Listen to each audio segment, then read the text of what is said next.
And so now we're going to look at balance for grade 1 scrambling ground. When we're on grade 1 scrambling ground, we've got two main concerns. One is things falling from above and hitting us, and the second is actually falling off stuff. And we're going to look at that second aspect, which is fundamentally about balance. With balance, we can make things much easier for ourselves if we concentrate on taking small steps. Just demonstrate what I mean here.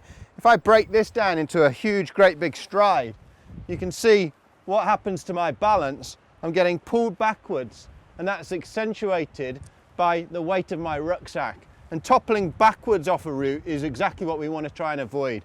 So rather than taking huge, great big strides up things like this, if I can break it down into a number of smaller steps, I'm going to be able to keep my balance much more central.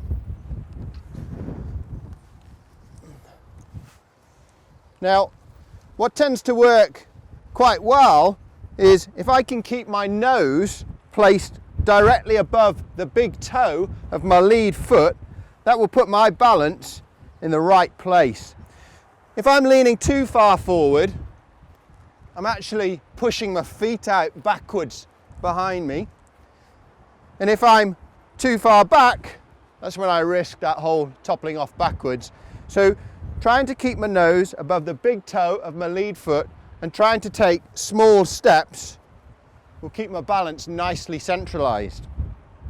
The other thing that I can add into that little equation is if I make myself move quietly with my feet, that's going to make me really precise about my footwork.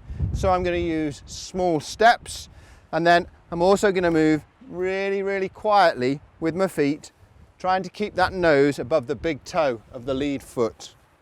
So here we go. Breaking this step down into a number of smaller component parts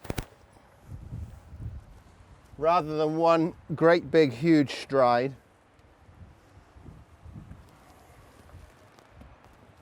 Moving quietly with my feet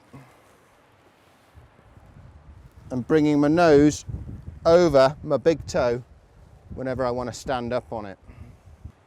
And so that is balance for grade 1 scrambling ground.